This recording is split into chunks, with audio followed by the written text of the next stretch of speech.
मन की दुर्बलता से भयंकर और कोई पाप नहीं होता है। दोस्तों, मैं आर्ची डिजिटल क्रिएटर में आपका स्वागत करता हूं। मेरी बात या मेरी विचार अच्छा लगेगा तो मेरे वीडियो को सब्सक्राइब और शेयर करना। मन की दुर्बलता से बड़ा या भयंकर पाप कोई नहीं होता है। कहने का तात्पर्य यह है कि हम जब कोई काम करते हैं, हमारे पास जो भी चुनौतियां होती हैं, सामने कोई भी चुनौती है, चाहे पढ़ाई का, खेल का या युद्ध का, चाहे जो भी चुनौतियां होती हैं, उस चुनौतियों में सबसे बड़ी भूमिका होती है हमारे मन का। अगर हम मानसिक रूप से पहले से ही हार जाते हैं, मैं बहुत कमजोर हूं, दुर्बल हूं, मानसिक रूप से दुर्बल हूं, कि मतलब कि अगला जो है, हमारा जो प्रतिद्वंदी है, मैं उससे हार जाऊंगा, यह मन में विचार आ जाता है। यह तभी आता है जब हम मानसिक रूप से दुर्बल हैं। ऐसी अवस्था में हम उनका मुकाबला डर डर के करते हैं, सही तरीके से नहीं कर पाते हैं, तो हमारी हार हो जाती है।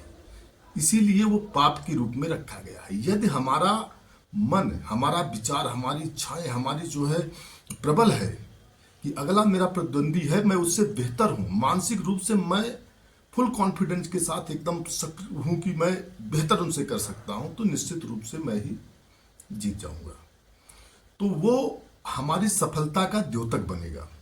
यदि हम मानसिक रूप से, मन से ही दुर्बल हैं, मन से हार चुके हैं, तो मेरी विफलता का कारण बनेगा, ना कि सफलता का। इसीलिए कहा गया है कि मन की दुर्बलता सबसे भयंकर पाप है। अब मैं उदाहरण के रूप में बता दूं, जैसे कि कोई भी है, खेल ही देख लीजिए या युद्ध का मैदान देख लीजिए। खेल को ही हम आप लेते हैं, क्योंकि ज़्यादा से ज़्यादा खेल को देखते हैं। जब हम सब लोग खेलने जाते थे, मैं भी हाई जंप करता था, हमारे सीनियर थे, जूनियर थे, अगर पहले से ही सीनियर कहते थे कि मैं वार्म अप लेकर इसके मानसिक रूप से मैं थका दूंगा, कि जिससे ये जो है बेहतर ना कर पाए। 100 मीटर की रेस देखो, कुछ अच्छे खिलाड़ी होते हैं, कुछ नए होते हैं, नया बेहतर होता है, लेकिन उनके सामने जो पुराने खिलाड़ी होते हैं, इतना उछल कूद करते हैं, इतनी अपने आप को हाइनिंग करेंगे, हॉपिंग करेंगे, स्टेपिंग करेंगे और चिल्लाएंगे, जंघे को पीटेंगे, सर को पीटेंगे।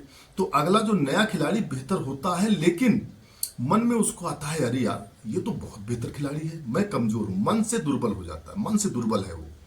तो ऐसी स्थिति में जब स्टार्ट लेता है, आने मार्क सेट गो बोलते हैं, तो वो 1 सेकंड से चूक जाता है, उसकी स्टार्ट बहुत बेहतर नहीं हो पाती है।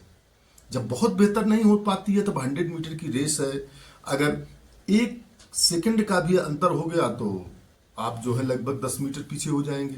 तो निश्चित रूप से आप जो फतह पाना चाहते हैं, जो लक्ष्य पाना चाहते हैं, जो चुनौती है, उस चुनौती को नहीं पाएंगे। लेकिन अगर मानसिक रूप से मजबूत हैं, प्रबल हैं, दुर्बल नहीं है, ऐसी अवस्था में कोई कितना भी उछल कूद कर ले, ये तो मुझसे बेहतर है, तो आपके अंदर डर नहीं है, भय नहीं होगा, पहले से हार जाने का भय नहीं होगा। आपको लगेगा कि मैं बेहतर हूं, मैं इनसे बेहतर करूंगा। आप अपने जो चुनौती है उस पर टारगेट कर पाएंगे। अगर दुर्बल है तो मानसिक रूप से उस जो चुनौती है, जो कार्य है, उससे आप विचलित हो जाएंगे। विचलित होंगे तो विफल होंगे। लेकिन अगर मानसिक रूप से दुर्बल, सबल हैं, मानसिक रूप से मजबूत हैं, तब आप जो है उस चुनौती पर केंद्रित कर पाएंगे।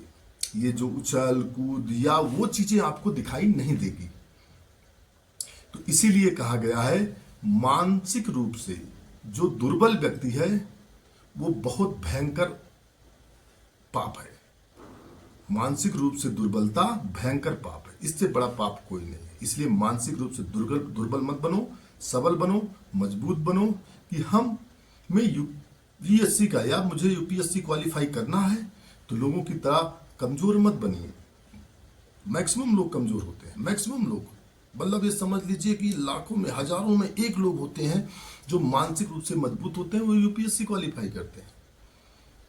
और लाखों में से समझ लीजिए कि मैक्सिमम लोग होते हैं कि यार ये मुझसे बेहतर है, तो वो जो है पथ भटक जाते हैं, पथ भ्रष्ट हो जाते हैं। मतलब पथ भटक जाते हैं, भ्रष्ट नहीं कह सकते हैं, भ्रष्ट माने गलत तरीके से जाने का, गलत रास्ता पकड़ लेना है, लेकिन पथ पे मतलब समझ लो कि वो जो है निष्क्रिय हो जाते हैं, अपने काम के लिए रुक जाते हैं, वो काम नहीं करते हैं। इसलिए मानसिक रूप से मजबूत बनो, सबल बनो, दुर्बल मत बनो।